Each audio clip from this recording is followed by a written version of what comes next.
ዛሬው የሂሳብ ትምህርታችን የምንማረው ቀጥ ነክ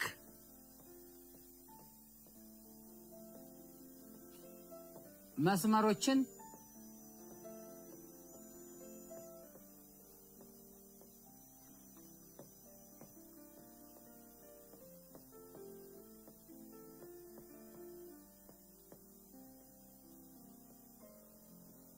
መንደፍ ነው።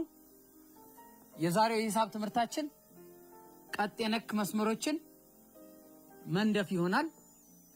እሺ ተማሪዎች በባለፈው የሂሳብ ትምህርታችን ምን እንደተማርን ታስታውሳላችሁ? በጣም ጥሩ። በባለፈው የሂሳብ ክፍለ ጊዜያችን የተማርነው ዋናው ሐሳብ በመስመሮች ላይ የሚያልፍ በአንድ ነጥብ አማካኝነት ውስን ቀጥታ መስመርን መግመስ ነው። በመጀመሪያ ውስን ቀጥታ መስመሮችን አይተን ነበረ። ውስን ቀጥታ መስመር ማለት ውስን ቀጥታ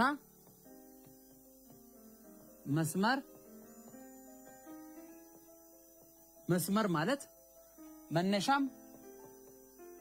መነሻና መድረሻ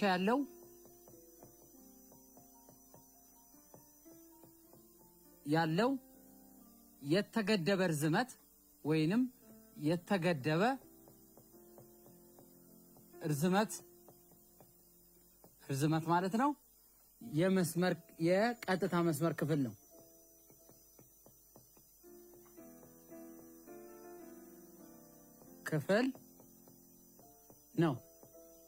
ውስን ቀጥታ መስመር ማለት መነሻም አለው መድረሻም ያለው ወይንም የተገደበ ርዝመት ያለው የቀጥታ መስመር ክፍል ነው።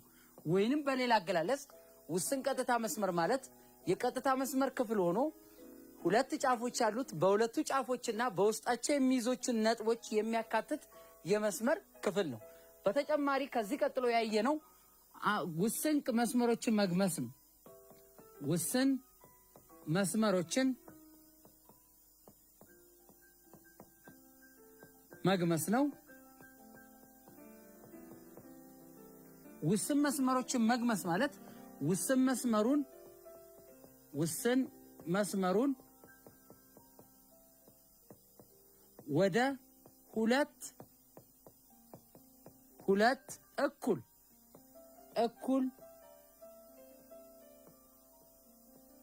እኩል መስመር መክፈል ማለት ነው።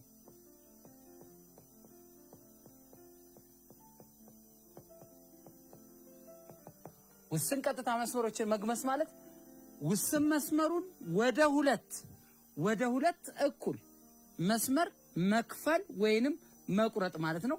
ስለዚህ ለምሳሌ አንድ ውስን መስመር አለን። ይሄ ውስን መስመር ማን እንበለው? ሀ አለው መነሻው ላይ። አሁንም እዚህም መነሻም መድረሻም መሆን ይችላል አለው። ይሄን ውስን መስመር መግመስ ማለት ይሄን ውስን መስመር እኩል ቦታ በሆኑ በአንድ ነጥብ አማካኝነት ጠብለው በአንድ ቦታ። ስለዚህ ሁለቱ መስመሮች እኩል ይሆናሉ። ከዚህ የምንረዳው ውስን መስመር ሀጠ ከውስር መስመር ለጠጋ እኩል ናቸው። መግመስ ማለት ያለምንም ልዩነት አንዱን መስመር ሁለት እኩል ቦታ መክፈል ስለሆነ፣ በሌላ አገላለጽ ደግሞ ሀለ ውስን መስመር የመጀመሪያው ሀለ ማለት የአጫጭሮቹን ወይንም የተጋማሽ ውስን መስመሮችን የግማሹ ውስንን ሁለት እጥፍ ናቸው። ሁለት ሲባዛ ሀጠ እጥፍ ነው ማለት ነው። ይሄኛው ዋናው ለምሳሌ ይሄኛው መስመር 30 ሳንቲሜትር ቢሆን እነኚህ ተጋማሽ ውስን መስመሮቹ ለሁለት ሲካፈሉ 15 ይሄኛው ስንት ይሆናል? 15 ይሆናል። ከዚህ በመቀጠል ያየነው በባለፈው ሂሳብ ክፍለ ጊዜያችን ውስን መስመርን መግመስ ነበር። ውስን መስመር ስንገምስ የተጠቀምናቸው የሂሳብ የመንደፊያ መሳሪያዎች አሉ። የመጀመሪያው ኮምፓስ ነው። ኮምፓስ እርሳስን በመጠቀም መርፌዎች ያሉት ምስሎችን ቅስቶችንና ክብን ለመስራት የሚጠቅም የሂሳብ ዋነኛው የሂሳባዊ መሳሪያ ነው። ሁለተኛው ማስመሪያ ነው። ስለዚህ በእነሱ በመጠቀም የውስን ማንኛውንም ርዝመት ያለው ውስን መስመር ለመግመስ ችለናል ማለት ነው። በቀጥታ ወደ ዛሬው የሂሳብ ክፍለ ጊዜያችን እንሄዳለን ማለት ነው። የዛሬው የሂሳብ ክፍለ ጊዜያችን ውስን መስመሮችን ውስን ቀጥታ መስመሮችን ቀጥሎ ቀጥ የነክ መስመሮችን መንደፍ ነው። ተማሪዎች ከባለፈው ሂሳብ ትምህርታችን ቀጥ የነክ መስመር ማለት ምን ማለት እንደሆነ ታስታውሳላችሁ? በጣም ጥሩ። ቀጥ የነክ መስመር ማለት ቀጥ ነክ መስመር ማለት ቀጥ ነክ መስመር ማለት ሁለት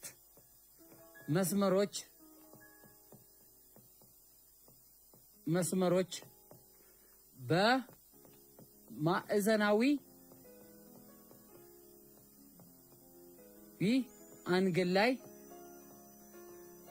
አንግል ላይ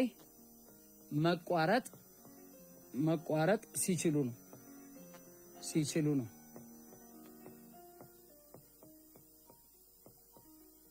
ደግሞአለሁ።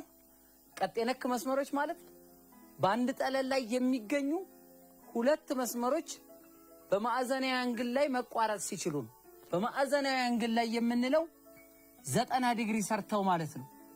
ይህ ማለት አንድ መስመር ለሚባል ቀጥታ መስመር ቢኖረን ሌላ ቀጥታ መስመር ሀ የሚባል ቀጥታ መስመር ቢኖረን ቀጥታ መስመር ሀና ለ እርስ በርስ ሲቋረጡ ተቋራጭ መስመር ናቸው። ሲቋረጡም የሚቋረጡበት ቦታ 90 ዲግሪ ወይንም ማዕዘናዊ አንግል ሰርተው የሚያልፉ ከሆነ ቀጥ የነክ መስመር በመባል ይጠራሉ ማለት ነው። ስለዚህ ይሄን በሂሳባዊ ስናስቀምጥ መስመር ሀ ከመስመር ለ ጋር ቀጥ የነክ ናቸው ማለት በዚህ አይነት ይገለጻል። ይህ የሚያሳየው ቀጥ የነክ አንዱ ለሌላው ቋሚ መሆኑን ወይንም አንዱ ሀ ለን በሚቆርጥበት ቋሚ መስመር ሀ አግዳሚ መስመር ሀ ቋሚው ለን በሚቆርጥበት ጊዜ 90 ዲግሪ ሰርቶ ወይንም ማዕዘናዊ አንግል ሰርቶ ይቆርጠዋል ወይንም ያልፋል። ይሄም ደግሞ አንድ የጋራ የመቋረጫ የጋራ ነጥብ አላቸው ማለት ነው። በጣም ጥሩ። በርዕሳችን እንደምናየው ቀጥ የነክ መስመሮችን ለመንደፍ ሁለት አይነት መንገዶች አሉ። የመጀመሪያው መንገድ በመስመሩ ላይ በሚገኝ በአንድ ነጥብ አማካኝነት ቀጥ የነክ መስመሮችን መንደፍ እንችላለን። ሁለተኛው ከመስመሩ ውጪ በሚገኙ ከላይ ወይንም ከታች ባሉ ነጥብ አማካኝነት ቀጥ የነክ መስመሮችን መንደፍ ወይንም ለመስመሩ ለዚህ ለተሰጠው መስመር ቀጥ የነክ መስመር መስራት ይቻላል። 90 ዲግሪ የሚሰራ ቀጥ የነክ መስመር መስራት ይቻላል። ስለዚህ እነኚህን በሂሳባዊ ያነዳደፍ ስልት የሂሳባዊ የመሳያ ወይንም የመንደፊያ መሳሪያዎችን በመጠቀም ሁለቱን የአነዳደፍ ደረጃና ቀደም ተከተል አይተን እየተከተልን የቀጥ የነክ መስመሮችን እንሰራለን ማለት ነው። ከኔ ጋር ቆዩ።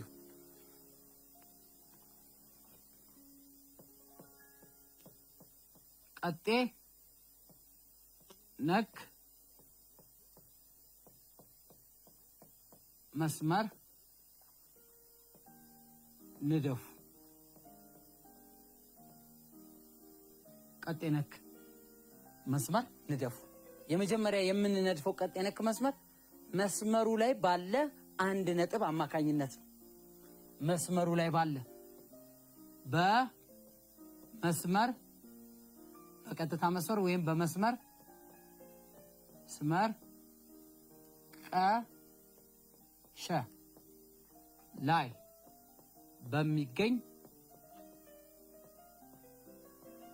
በሚገኝ ነጥብ ሀ ለመስመሩ ቀጥ የነክ ንደፉ። በጣም ጥሩ።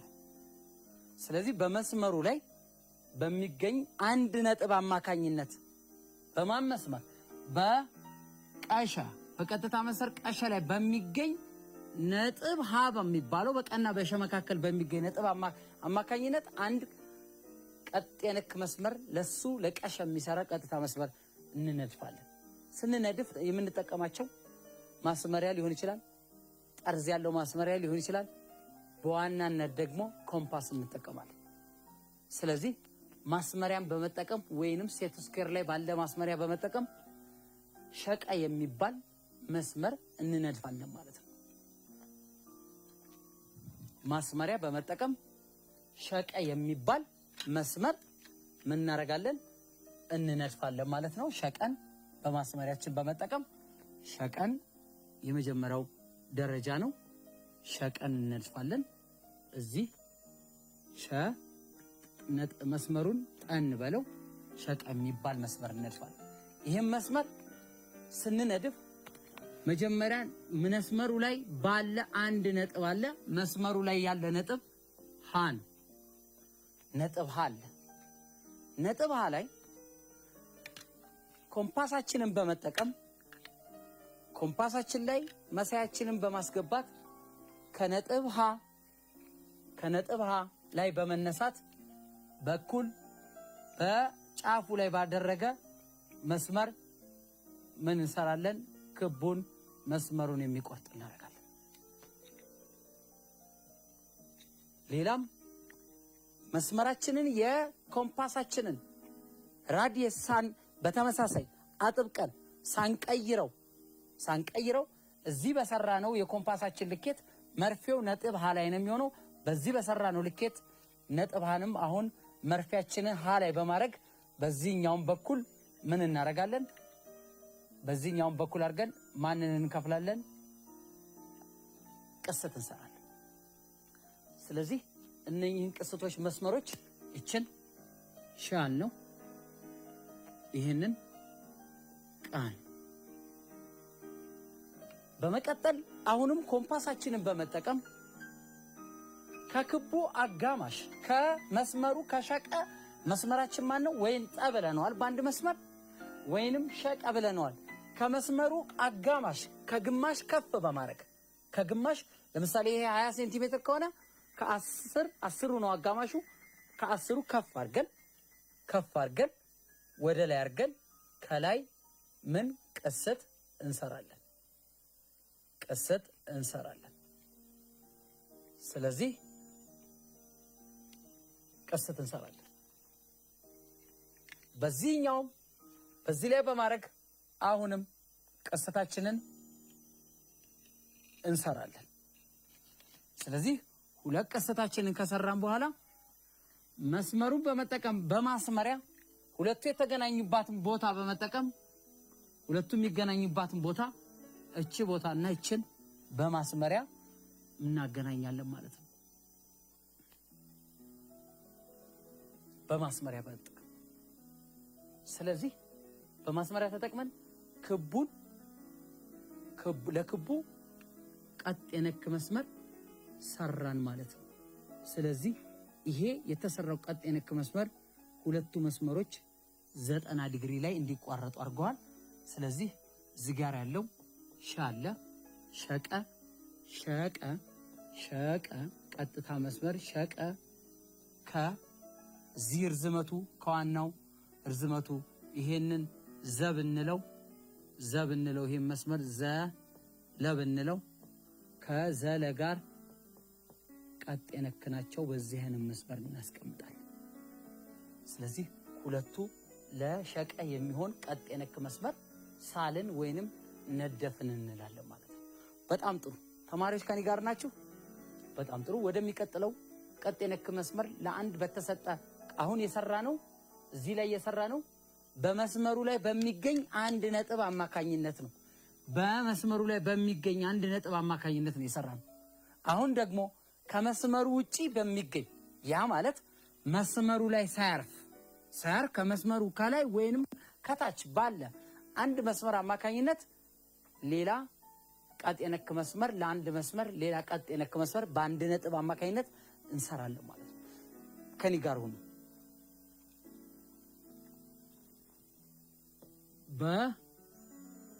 በቀጥታ መስመር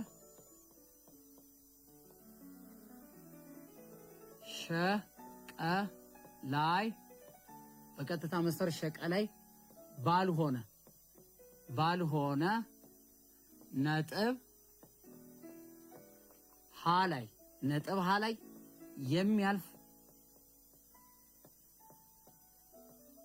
የሚያልፍ ለሸቀ ቀጤ ነክ ለቀጥታ መስመር ሸቀ ቀጤ ነክ መስመር ንደፍ።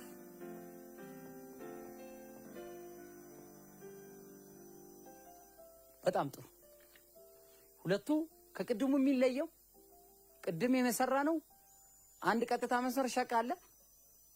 በቀጥታ መስመሩ ሸቀ ላይ የነበረ አንድ ነጥብ ላይ በመነሳት ለሱ ቅስት ሁለት የሚገናኝ በኮምፓሳችን በመስራት የሚገናኙ የጋራ ነጥብ ባላቸው ሁለት ቅስቶችን አማካኝነት በመጠቀም ነው ቀጤ ነክ መስመር ለዚህ ቀጤ ነክ መስመር ይሰራል።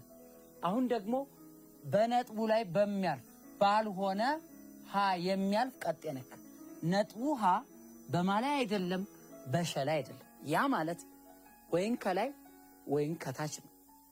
ስለዚህ እንነድፋለን። ስለዚህ ደረጃ 1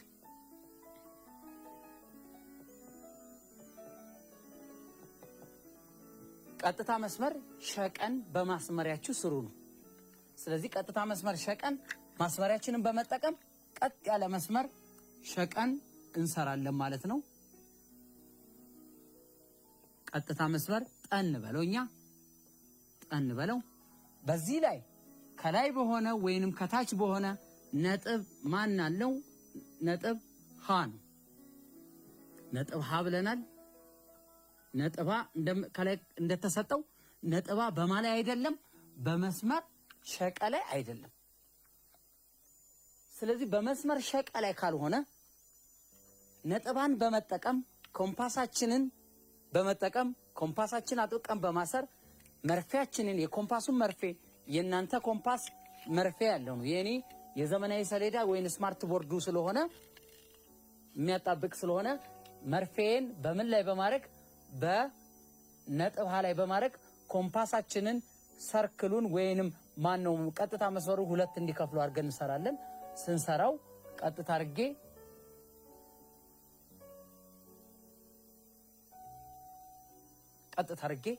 እንደዚህ ከፍላለሁ። ያ ማለት ከማላይ በመነሳት ከነጥብ ሀ ላይ በመነሳት ቀጥታ መስመሩን ማናልኩት እዚህ ሸና እቺ ነጥብ ሸ ይሄ ነጥብ ቀ በማለት ሁለት ቦታ ከፈልኩት ማለት ነው። በጣም ጥሩ። ዋናውን ስራ ሰርተናል። ከኒ ጋር ሁኑ። በመቀጠል የምንሰራው በደረጃ 2 ላይ የምንሰራው መጀመሪያ በማስመሪያ ቀጥታ መስመር ሰርተናል። ሁለተኛ ደረጃ ደግሞ ከሀ ላይ በመነሳት መርፊያችንን ወይንም የቅስቱን ራዲየሱን በክቡ ከፍተን በመስመሩ ከፍተን ክቡ መስመሩን ሁለት ቦታ እንዲከፍለው ሁለት ቦታ እንዲቆርጠው አድርገን ሰርተናል። በሶስተኛ ደረጃ ከቆረጥናቸው መስመር ከክቡ ራዲየስ ከፍ ባለ ወይንም ዝቅ አድርገን ከክቡ ራዲየስ ከአጋማሹ ከፍ አድርገን ከዚህ ላይ በመነሳት ከዚህ ላይ ከሁለቱ ነው ከሸላይ በመነሳት እዚህ ሌላ ቅስት እሰራለሁ። ከሸላይ በተመሳሳይ የኮምፓሴን ክፍተት ራዲየስ የኮምፓስ ራዲየስ የምለው በመካከሉ ያለው ክፍተት ማለት ነው። እሱን ሳልቀይር መርፌን ቀላይ በማድረግ አሁንም ከዚህኛው በኩል ኮምፓሱን በዚህ ከፍላለሁ። የሚቀጥለው ነጥብ ሸቀላይ ባልሆነ አንድ ነጥብ አማካኝነት ነው እየሰራን ያለ ነው። ከክቡ ከመስመሩ ጫፍና ጫፎች በመነሳት ሌላ ቅስቶች እንዲቋረጡ አድርጌያለሁ። አሁን የሚቀጥለው ደግሞ ማስመሪያችንን በመጠቀም ሁለቱን የሚገናኙበትን ቦታ በማስመሪያችን ማገናኘት። ሴት ስኩዌርንም እንደ ማስመሪያ መጠቀም እንችላለን። ምክንያቱም ላዩ ላይ ማስመሪያ ስላለ፣ ስለዚህ ማስመሪያን በመጠቀም ክቡ ላይ ከነጥቧ ሁለቱ የተገናኙበት ቅስቱ አለ። ከነጥቧ ሁለቱ ቅስቶችን ይዤ ምን እሰራለሁ? መስመሬን ሁለት ቦታ ከፍላለሁ። ግልጽ ነኝ? ከዛ መስመሩ ሁለቱ መስመሮች የተገናኙባት እቺ 90 ዲግሪ ወይንም ማዕዘናዊ አንግል ነች። ይህ ማለት ደግሞ ሸቀ ማለት መስመር ሸቀ ከመስመር እዚህ ዘል በለው ወይን መስመር ሀለ መስመር ሀ እዚህም ዘ ብለው ከመስመር ሀዘ ሁለቱ ቀጥ የነክ ናቸው። ያ ማለት ሸቀ አግዳሚ ሀዘ ቋሚ ነው። በሚቆራረጡበት ጊዜ በአንድ ነጥብ ላይ ማዕዘናዊ አንግል ሰርተው ወይንም 90 ዲግሪ ሰርተው መቆራረጥ ችለዋል ማለት ነው። ስለዚህ ከዚህ ከሁለቱ እንደምንረዳው ሁለቱ መስመሮች ሲቆረጡ እቺ ምልክት ካለች ወይንም ይሄ ምልክት ካለ ምስሉ ላይ ይሄ ምልክት አለ ማለት ሲቋረጡ አንዱ ለሌላው ቋሚ ነው። የቤታችን ጠርዝ ላይ ከርቭ ላይ እያንዳንዱ እንትን ላይ እዚህ ላይ የምናገኛቸው ፓርቶች ማዕዘናዊ አንግል መሆናቸውን ያሳያል። በተለዋጭ ደግሞ ስናስቀምጠው ይሄ አንዱ ለሌላው ሸቀ ለሐዘ ቀጥ የነክ ነው ማለት ቋሚና አግዳሚ ናቸው ማለት ነው። በዚህ አይነት ሁለቱን የቀጥ የነክ መስመሮች ለመስራት ሞክረናል ማለት ነው። ከዚህ የምንረዳው ከሁለቱ ምንድነው? በአንድ መስመር ላይ በአንድ ሸቀ የሚባል መስመር ላይ በመስመሩ ላይ በሚገኝ አንድ ነጥብና ከመስመሩ ውጪ በማይገኝ አንድ ነጥብ አማካኝነት ለሸቀ የሚሆን ቀጥ የነክ መስመር በዚህ አይነት መልኩ ቀለል ባለ መልኩ ማስመሪያና ኮምፓስ በመጠቀም መስራት እንችላለን ማለት ነው። አሁን በቀጣይ ደግሞ እስካሁን የተማርናቸውን በተግባር እናንተ እየሞከራችሁ ጥያቄዎች እንሰራለን ማለት ነው። ከኔ ጋር ቆዩ። እርዝመቱ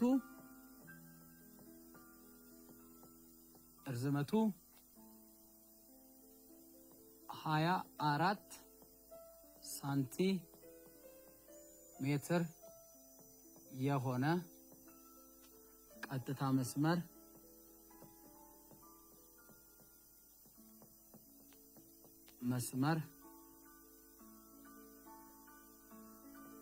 ሀለ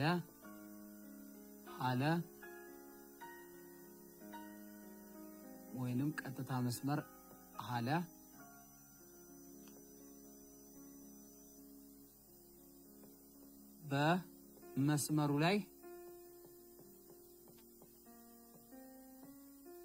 በመስመሩ ላይ በማይገኝ ነጥብ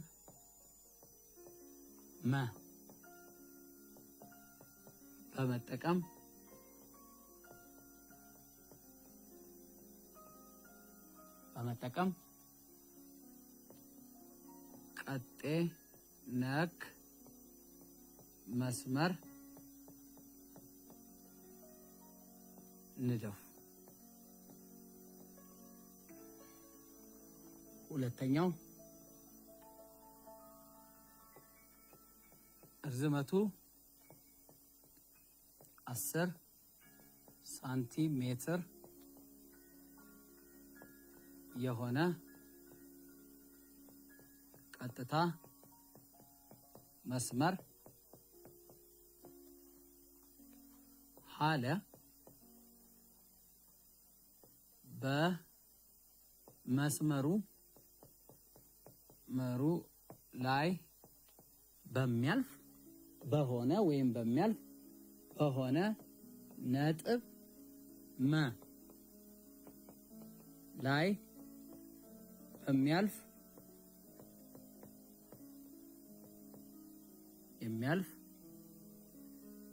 የሚያልፍ ቀጥ የነክ መስመር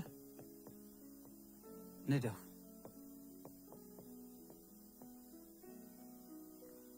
በጣም ጥሩ ተማሪዎች። ሁለት ጥያቄ ተለዋጫቸው ምናምን አንድ አይነት ቢመስልም ሁለቱ የምንሰራበት አሁን ቅድም ለአንድ ቀጥታ መስመር ቀጥ የነክ መስመር ላይ እንዴት እንደምንሰራ በሁለት አይነት መልኩ አይተናል። በእነሱ ቅደም ተከተሎች እንሰራለን ማለት ነው። የመጀመሪያውን ግልጽ ላድርግላችሁና እርዝመቱ 24 ሳንቲሜትር የሆነ ቀጥታ መስመር ሀለ የሚባል በመስመሩ ላይ በማይገኝ ሌላ ነጥብ አማካኝነት ሌላ ለሃለ ቀጥ የነክ መስመር ስሩ ነው። ሁለተኛው ደግሞ ርዝመቱ 10 ሳንቲሜትር የሆነ ቀጥታ መስመር ሃለ በመስመሩ ላይ በሚያልፍ ነጥብ አማካኝነት በሱ ላይ በሚያልፍ ሌላ ቀጥ የነክ መስመር ንደፉ ነው የሚለው። ጥያቄውን ለመስራት 8 ደቂቃ ተሰጥቻችኋለሁ።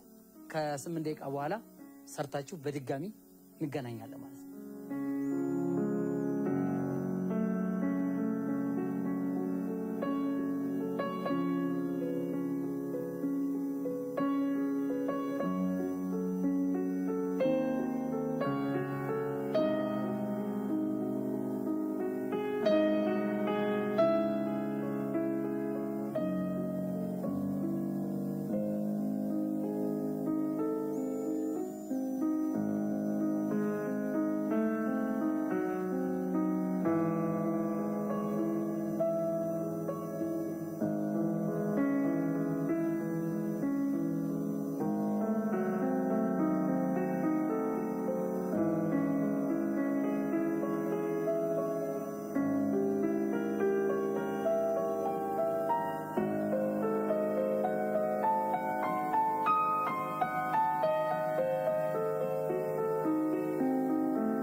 እሺ ተማሪዎች ጥያቄዎችን እንደሞከራችሁ ተስፋ አደርጋለሁ። ከላይ ያለውን የቀጥታ መስመር ንድፍ ሂደት ከተከተላችሁ በጥሩ መልኩ እንደሰራችሁ እንደምትሰሩ ተስፋ አደርጋለሁ። ስለዚህ አሁን ጥያቄዎችን ወደ መስራቱ እንሄዳለን ማለት ነው። የመጀመሪያው ጥያቄ ምንድነው የሚለው? የመጀመሪያው ንድፍ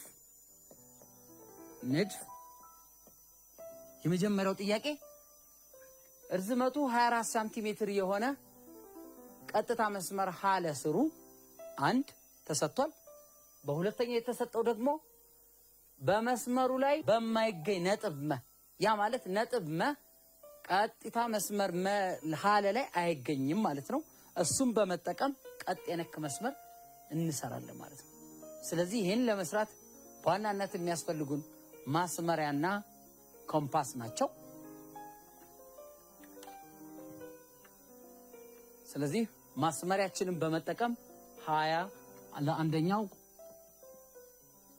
ማስመሪያችንን በመጠቀም 24 ሳንቲሜትር በማስመሪያችን 24 ሳንቲሜትር መስመር እንሰራለን ማለት ነው። በማስመሪያችን በመጠቀም ማስመሪያችን ላይ ቁጥር አለ 24 ሳንቲሜትር እንሰራለን። 24 ሳንቲሜትር ሰራ። ከዛ በመስመሩ ላይ በዚህ ላይ በማይገኝ ነጥብ መ አማካኝነት ነው የሚለው አይገኝም። ያ ማለት ነጥቡ የሚገኘው ወይን ከላይ ወይንም ከታች ነው ማለት ነው። የዚህ ርዝመት 24 ሳንቲሜትር ነው በሱ ላይ የማይገኝ። ስለዚህ በኮምፓሳችን አማካኝነት ኮምፓሳችን እርሳሳችንን ጠበቅ አድርገን ከዚህ በነጥብ በመነሳት ክቡ መስመሩን ሁለት ቦታ እንከፍለዋለን።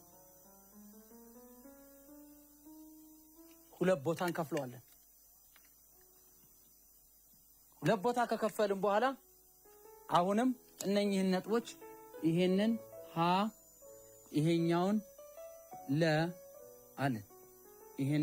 አለን። አሁንም በድጋሚ ኮምፓሳችንን በመጠቀም በአንደኛው ጫፍ ላይ በማስቀመጥ ከቅስቱ ወይም ከአጋማሹ ከፍ ያለ ቅስት እንሰራለን። ይሄኛውኑ ራዲየሱን ይዘን አሁንም ለዚህ መስመር ያኛውን የሚቆርጥ መስመር እንሰራለን። በሶስተኛ ደረጃ ማስመሪያችንን ተጠቅመን ለዛኛው ከላይ ላለችው መነሻ ነጥብና እዚህ ለመቋረጫቸው ለሆኑት መስመሮች ቀጥታ መስመር ቀጥ አድርገን እንከፍላለን። ስለዚህ ይሄ መብለናል፣ ይሄንን በንበሉ። ስለዚህ ሁለቱ መስመሮች ቀጥ የነክ መስመር ሆኑ ማለት ነው። ስለዚህ ከዚህ የምንረዳው ማን ነው? 24 ሳንቲሜትሩን ቀጥ የነክ መስመር ከዚህ እስከዚህ 24 ሳንቲሜትር ነው። ስለዚህ ሀለ ቀጥታ መስመር ሀለ ከቀጥታ መስመር መበጋ ቀጥ የነክ መስመሮች ናቸው። አንዱ ለሌላው ቋሚ ነው ማለት ነው። ስለዚህ ይሄ መስመር ለዚህ ለሀለ ቀጥ የነክ መስመር የሰራ ነው በሀለ ላይ በማይገኝ አንድ ነጥብ አማካኝነት ነው። በሀለ ላይ በማይገኝ ወደ ሁለተኛው ጥያቄ እንሄዳለን። ወደ ሁለተኛው ጥያቄ ስንሄድ እርዝመቱ 10 ሳንቲሜትር የሆነ በቀጥታ መስመር ሀለ ላይ በሚገኝ በቀጥታ መስመር ላይ በሚገኝ አንድ ነጥብ ማስመሪያችንን በመጠቀም 10 ሳንቲሜትር የሆነ ቀጥታ መስመር እንነድፋለን። ሀለ የሚባል በቀጥታ መስመሩ ላይ አንድ ነጥብ የሚገኝ ማን የሚባል የሚባል መስመር የሚባል ነጥብ በመጠቀም ስለዚህ ኮምፓሳችንን በመጠቀም ከመላይ በመነሳት መስመሩን የሚቆርጥ አንድ ቅስት እንሰራለን። በተመሳሳይ አሁንም ራዲየሱን የኮምፓሱን ራዲየስ በመጠቀም ከዚህ በመነሳት አሁንም እዚህም እንቆርጣለን። በጣም ጥሩ 10 ሳንቲሜትር ነው ርዝመቱ ቆረጥን።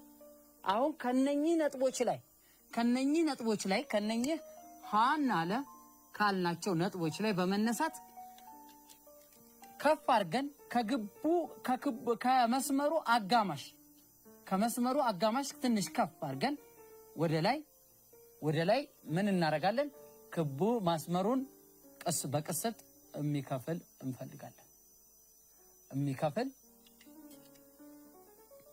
እንፈልጋለን። ለዚህም በተመሳሳይ ራዲየስ አድርገን መስመሩን የሚከፍል እንፈልጋለን። በመጨረሻ ከዚህ መስመር የሚነሱ ከፍለናል። ሁለት የሚከፍሉ ስለዚህ ሁለቱም መስመሮች ሁለት ከፈልን። ስለዚህ አንዱ ለሌላው እዚህ ጋር ቀጤነክ መስመር ማን እዚህ ያለውን ወ አልነው እዚህ መ እንለዋለን። እዚህ የተቃረጠበትን ለብን ማን ነው ሰብ እንለው። ሃለ ቀጤነክ ነው። ሃለ ቀጤነክ ነው። ወሰ ሃለ ቀጤነክ ነው ከወሰ ጋር ያ ማለት አንዱ ለሌላው ቋሚ ነው፣ አንደኛው አግዳሚ ነው። በሚቆራረጡበት ጊዜ ማዕዘናዊ አንግል በመስራት ይቆራረጣሉ ማለት ነው። ግልጽ ነው ተማሪዎች? በጣም ጥሩ። ስለዚህ የዛሬው ርዕሳችንን ስናጠቃልል በዛሬው የሂሳብ ክፍለ ጊዜያችን የተማርነው ለተሰጠ መስመር በመስመሩ ላይ በሚገኙ ነጥብና በመስመሩ ላይ በማይገኙ ነጥብ ቀጤነክ መስመር መንደፍ ነው። መጀመሪያ ቀጤነክ መስመር ማለት ምን ማለት ነው? ቀጤነክ መስመር ማለት ሁለት ቀጥታ ተቋራጭ መስመሮች ወይም ሁለት ቀጥታ መስመሮች ወይም መስመሮች በማዕዘናዊ አንግል ላይ ሲቋረጡ የሚፈጥሩት ነው። ስለዚህ በሚቋረጡበት ጊዜ አንዱ ለሌላው ቋሚ ነው፣ አንዱ ለሌላው ቀጤነክ በመባል ይጠራል። ስለዚህ ቀጤነክ መስመርን ስናስቀምጥ ሁለት መስመሮች ሲሆኑ ይሄ ምልክት በመስመሮቹ ላይ ይቀመጣል።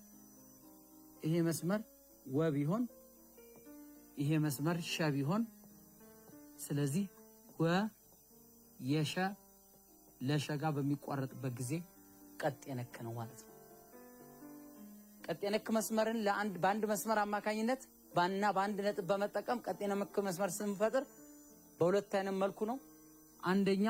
አንደኛው መንገድ በመስመሩ ላይ በሚገኝ አንድ ነጥብ አማካኝነት በዚህ ነጥብ አማካኝነት ቀጤነክ መስመር ለመስራት ሞክረናል። በኮምፓሳችን እንሰራለን። ከዚህ በመነሳት ክቡን ለሁለት የሚከፍል መስመሩን እንሰራለን።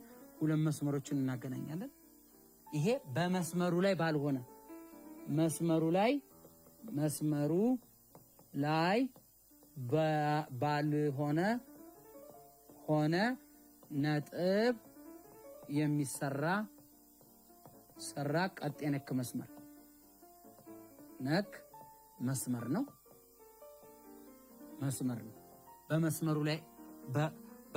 በመስመሩ ላይ በሆነ ቀጤነክ መስመር።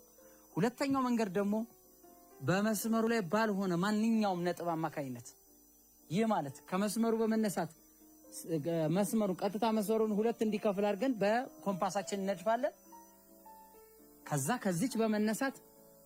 ከዚች በመነሳት ለዚች ቦታ ምን እንሰራለን? ቀጤነክ የሆኑ ወደዚህ መስመር እንዲከፍል እናደርጋለን። አሁንም ከዚህ እንዲከፍል እናደርጋለን። ይሄን እናገናኛለን። ሁለት ቀጤነክ መስመር አንዱ ቋሚ አንዱ አግዳሚ ይሰራል። በጣም ጥሩ ተማሪዎች፣ የዛሬው ትምህርታችን ይሄን ይመስላል። ሰላም ሁኑ። በሚቀጥለው ክፍለ ጊዜ እስከምንገናኝ